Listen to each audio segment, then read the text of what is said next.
What's up, guys? JD Venom here, part of Venom Nation Wrestling, and this is my NXT review here tonight from Full Sail in NXT, a very enjoyable show here. Before I begin here, guys, be sure to leave me a thumbs up like that. Go check out my Monday Night Raw, SmackDown reviews.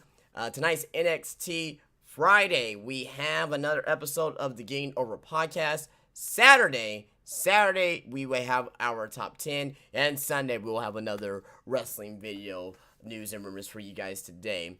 Thank you so much for the love and support over the past. Shut up. I always forget to mute it. I always forget to mute this thing. But thank you so much for your love and support over the past couple weeks with me changing my format over to this channel for wrestling content and video game content as well. So we're over 5,000 subscribers strong, so I really do appreciate it. Not really much to talk about with this NXT tonight. You had two good matches. You have another build for another match that's going to be taking place 2 weeks from now. And as I mentioned to you guys last week, I was thinking, well, Bobby Roode and Roderick Strong, one of the options I said, instead of NXT TakeOver Brooklyn, they could probably have it on NXT TV. And that's what we're going to be getting 2 weeks from now. Bobby Roode versus Roderick Strong for the NXT Championship. So, obviously, we believe that Bobby Roode is going to win. It's not going to change hands on NXT television as far as a title swap. But this should be a very high intense good match.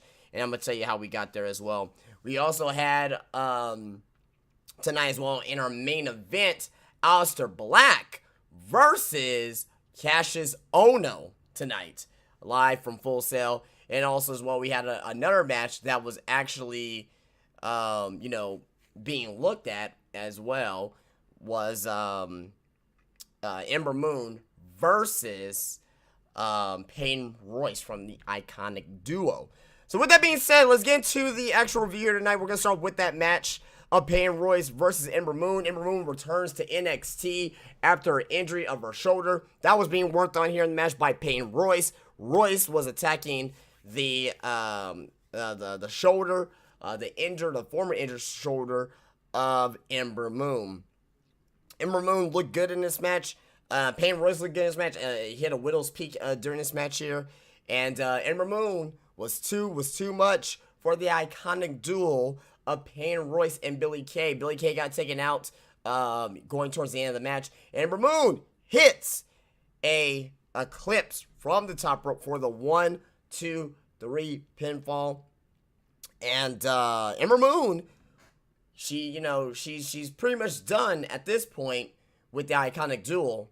Next week, we got Asuka versus Nikki Cross. That's going to be a great match. Asuka's going to be done with Nikki Cross. So, the two bulls, the two women that had their match at NXT TakeOver Orlando during WrestleMania weekend is going to clash at NXT TakeOver Brooklyn 3 for SummerSlam weekend. And at this point, I still won't take the title off of Asuka. I gotta see how the build is. But right now, they're building up Ember Moon to take the title off Asuka. Do I agree with it? Not necessarily. But hey, if anybody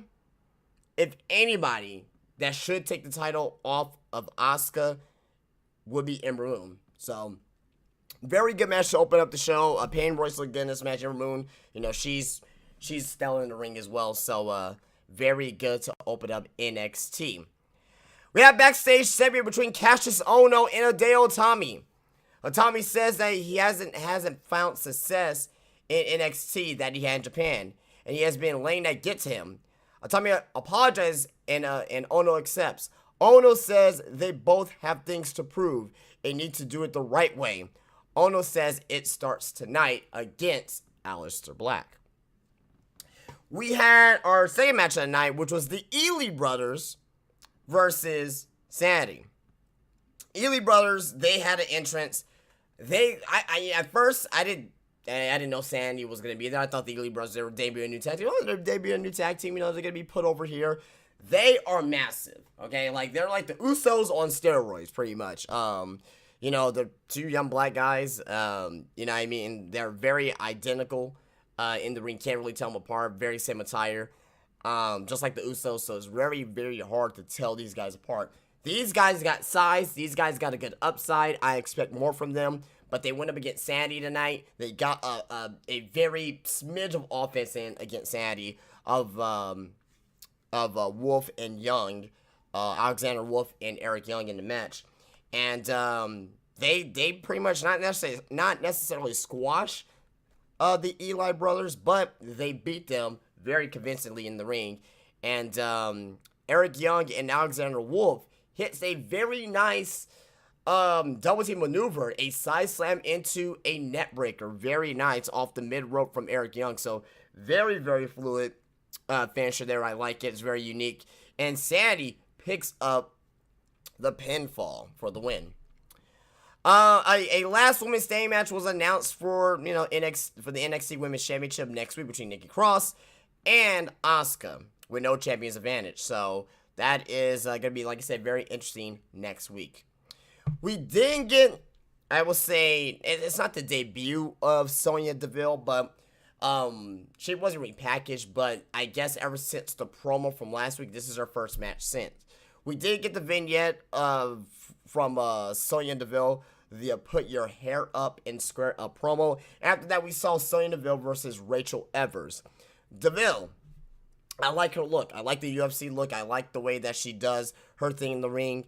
She's good performing moves. She's not good at taking moves. Rachel Ellering, she got apparently Lance Storm was on Twitter, and Lance Storm was basically talking about how Rachel Elvers, her name was misspelled or whatever. So I guess he has an affiliation with her, or perhaps with her he trained her. I'm not sure the total background by it, but there is some type of affiliation there between Rachel Evers and Lance Storm. With that being said, Sonya Deville basically destroyed, Evers here using the kick. She was doing like some sliding knees into her back during the match. No one can really give a fuck about this match. You can hear a pin drop in this match. You heard every single strike being struck by Sonya Deville to Rachel Evers. The crowd doesn't give a fuck. I don't know if it's because they don't know her, they don't appreciate her. I'm not sure, but it's gonna take a while for her to get over. She's not gonna be. I don't think she's gonna be a woman that's gonna be, that's gonna be in the title contention immediately like that, because you got Ember Moon. You got Asuka still there. Obviously, eventually she's gonna go up to the main roster. Is Asuka, but you got Pam Royce, Billie Kay.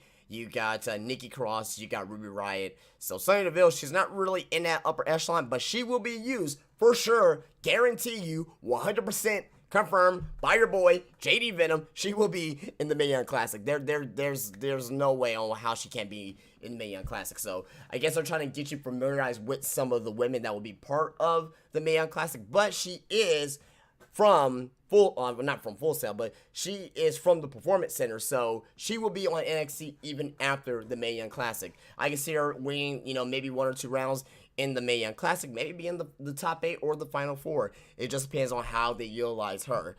I can definitely see a good future for her if she becomes a little bit more polished in the ring. Right now, she is too green. She's good at giving moves. She's not good at taking moves. She doesn't sell well at all. But she does win with a double wrist lock, aka the Kimura lock. Obviously, if you have an MMA gimmick, if you have an MMA background, that is the move that you're going to be using.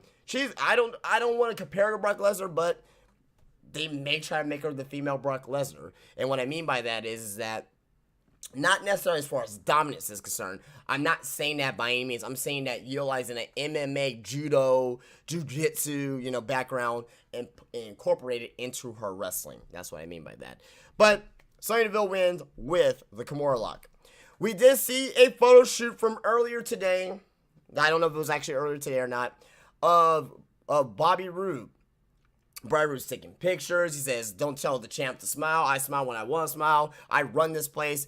Then we see Roderick Strong with his wife or fiance, along with their new son. They stroll in, and Rude makes a joke about them needing a double white sooner rather than later if they keep having kids. Rude says hello to Strong's fiance and says whenever she feels like being with a real man, to give him a call. Bobby Roode, such the dick heel, such the prick heel. You believe everything that he says. You believe everything, that he does on how he looks. He's just so believable. I can really see him doing that out in public in real life. You know what I mean? He just looks at one of the guys like, looks like one of the people on the street with their wife and says, whatever you want to ruin it, man, call me. Just straight up. Love what Bobby Roode's doing right now. It's fucking great. Basically, from there, Strong and Rude starts to brawl. They were brawling back and forth for about a good 30 seconds here. Rude says Strong can have a title shot anytime, anywhere. And that is what we're going to be getting 2 weeks from now. Gonna be review here live on the channel here of Roderick Strong and Bobby Roode. It should be a fantastic match. Very much looking forward to it. Bobby Roode's gonna win. I mean, I'm not gonna sit here and try to be like, oh, does Roderick Strong have a chance? Has no chance to win, but we'll say this: should be a very good match. Should be a very believable match, and Bobby Roode could be taken to the limit, all the way at NXT 2 weeks from now. Our main event of the night. Very good, hard-hitting match. As I told you guys last week, you gotta go see this match. Not match of the year, but if you want to watch one thing off the show, watch two things off the show, rather. Watch the Bobby Roode and Roderick Strong segment, and watch the Aleister Black Cassius Ohno match. Cassius Ohno, and I didn't get to mention this a little bit earlier. We was Dale Tommy. He's wearing, he wears like those parody jerseys and sweatsuits, you know what I mean? And warm-ups, I should say. He was wearing a fucking mock Chicago Bulls jersey. Does this guy think it's fucking Game 6 of the fucking, 1997 NBA Finals? What the hell is going on? Is this a closeout game? Huh? Is Jordan gonna put you in? Is this the fourth quarter? Is he gonna pass you the ball to hit the game-winning shot? Are you guys down by 3 and you guys need a 3-pointer to get the game tied up? What the fuck is he wearing? You got the Orlando Magic, you got the Sacramento Kings, you got the Los Angeles Lakers, you got, what? I'm waiting for a San Antonio Spurs one. I'm just waiting for one. Because I am from San Antonio. I'm just waiting for a San Antonio Spurs one for me to actually give any fucks about what the fuck he's wearing. So he comes out, he's wearing that fucking get-up, whatever, right? And, it just looks weird. Like, come on. But whatever. Him and Aleister Black. Aleister Black comes out to the ring. His fucking entrance, his theme song, his get-up, his nameplate, his attire, his whole, his whole package is pretty fucking amazing. And that is something that will definitely get him over on the main roster by itself. Can you imagine Aleister Black versus Bray Wyatt? Aleister Black versus Finn Balor? Aleister Black versus Seth Rollins? Aleister Black versus, Dean Ambrose? AJ Styles and Aleister Black would be a good match. Shinsuke Nakamura and Aleister Black would be a good match. You can pretty much put Aleister Black against mostly anybody on the roster, and it will be a fucking great match. Aleister Black, and including NXT, Bobby Roode. You know what I mean? Eric Young. Drew McIntyre. I can't wait. I can't wait until Aleister Black is being used against other guys on the main roster. Because what we saw tonight, the taste of what Aleister Black could do, against an actual main competitor is something special. He is special. So is Cassius Ohno. These guys put on a hard-hitting match tonight. Elbow strikes, kicks. There was one spot in the match where, how Aleister Black does his fake dive. He moonsaults and he does the Indian style position in the middle of the ring. Well, at one point, we saw Cassius Ohno sit in Indian style position in the middle of the ring, mocking Aleister Black. And Aleister Black got pissed off, started immediately kicking him in his back, in his chest, and it was a very hard-hitting match. I mean, the fans were very into it. You know, if it's at Full Sail, the fans are going to be into it. We saw massive knee strikes. We saw massive elbows, rolling elbows. Was looking for the rolling elbow rather by Cassius Ohno. Big boots, and it's just a match that you got to go see.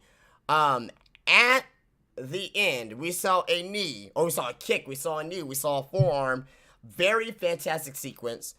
Cassius Ohno goes for the rolling elbow, but all of a sudden, out of nowhere, a black mass kick, roundhouse kick to the side of the face of Cassius Ohno for the 1-2-3 pinfall by Aleister Black. Very, very entertaining match. Very good match. I can't wait to see what Aleister Black has in store at NXT TakeOver Brooklyn. I can't wait to see what Cassius Ohno goes from here. I want to see more of these guys. I know you can't do it every week, but it just really, really, really makes you wonder if they do a mid-card title on how great these matches will be on NXT TakeOver. I mean, they got to get a mid-card title in there. They got too much talent. And even with the hints of, not the hints, but the rumors of not Dalton Castle anymore, but there's still rumors out there about Marty Scurll, guys. I reported this back almost a month ago. Marty Scurll, he still has not signed a contract with New Japan or Ring of Honor. Not to say that he is definitely coming to WWE, but if he's a free agent, you bet your ass WWE is gonna try to get Marty Scurll. You definitely can bet your ass that can possibly happen. Again, like I said, I'm not saying that's gonna happen. I'm not reporting anything. I mean, there's no confirmation that they're in talks, but the contract situation is apparent, is evident, and something may happen if he does not get signed by New Japan or Ring of Honor. So I really want to see these matches between all these guys, and definitely NXT will definitely benefit from a mid-card title. But I'm looking at this here. I don't think there's anything else here with that. All right, well, that's it, guys. That's it. I was trying to see if there was anything else here. I didn't miss anything at all. That's it, guys. Hopefully, you guys very much so enjoy this NXT show from tonight. Let me know what you think about down in the comment section. Also, as well, be prepared for the Game Over podcast. I got some news on the whole, the whole Conor McGregor thing, and WWE, if it's really smoke and mirrors or if there could be legitimately something there with Conor McGregor and Floyd Mayweather. We'll see, but I will definitely give you guys some information about that on Friday's podcast. But guys, that's it for me. If you guys like this here, be sure to leave me a thumbs up on your way out. Be sure to subscribe to the channel. Be sure to follow me on Twitter and like the Facebook page, where both links are down below. Let me know what you think about this NXT show from tonight. How did you rate the Cassius Ohno Aleister Black match? And are you excited for the matches up for the upcoming weeks? Nikki Cross versus Asuka, last woman standing match, and the NXT Championship match 2 weeks from now with Roderick Strong and Bobby Roode. But again, guys, I will see you guys later. Peace out.